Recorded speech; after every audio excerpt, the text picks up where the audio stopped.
So here we are at a popular location over in Devon. Got Ashley with me, stepdaughter. Just a couple of hours this afternoon to get down in the water. You know, try and find a couple of little crevices, clean them out, a little bit of sniping. Ash has been here for an hour already. Well kitted out. So yeah, let's get to it.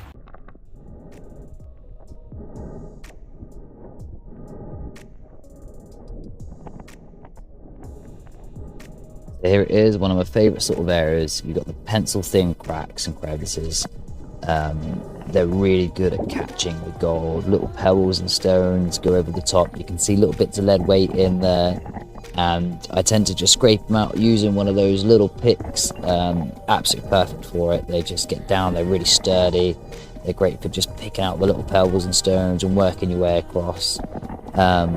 And it's just such good little cracks and crevices. They work like a little riffle in your sluice. You've got to think, if you've got a sluice that's got like a nugget trap or a talamat sluice, it's just a little riffle, just catches the gold perfectly in there. The nice thing about underwater sniping compared to working on top of the rivers or on the bedrock or panning buckets is the gold's just micro and it just shines up under the water. You can see it really clearly and it just stands out. So this area that I'm working, it's full of heavies, full of hematite. So one of the things that I like to do is I like to, you know, scrape all the light material out of the way, and with my Caledonian sucker pump thing, whatever you want to call it, they're just really, like, I tend to stuck up all the heavies, everything that's down there, the black sands, the little pieces of hematite, anything heavy I tend to suck up with it, because here it's so easy to lose the gold with so much heavy material amongst the water itself.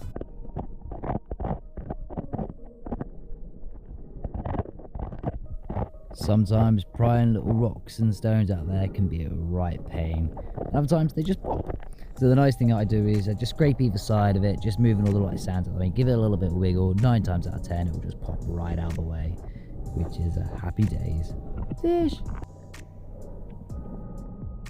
A couple of little specks underwater, really bright and shiny. You can see them clear as day, and when you're under there, they just catch your eye. They're so easy to see, so easy to pick up, which is absolutely brilliant. But you can see all the black sands and the heavy little bits of hematite as well, so they make it a right pain.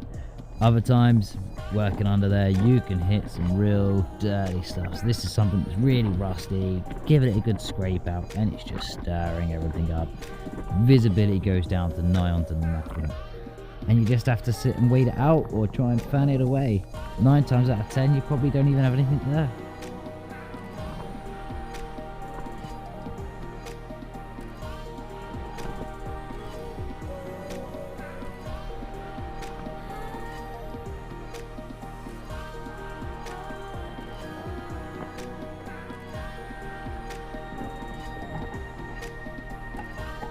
Fish absolutely love it. They love getting down there. You stir that water up, you make it all dirty, you'll see fish everywhere. When you're sniping for water, fish, they just become your friend, they become your companion. Sometimes it's the only thing you see for a while.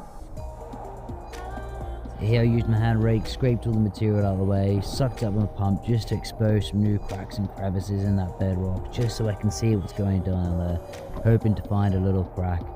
And I did. And you know what, it had a few little specks in there, nothing special though, nothing fantastic. It wasn't worth carrying on to undercovering more of that bedrock. I followed it down to a little bit of a dip, but that was about it. And something very terrible happened. My GoPro died, didn't pay attention to the battery, and I didn't even notice.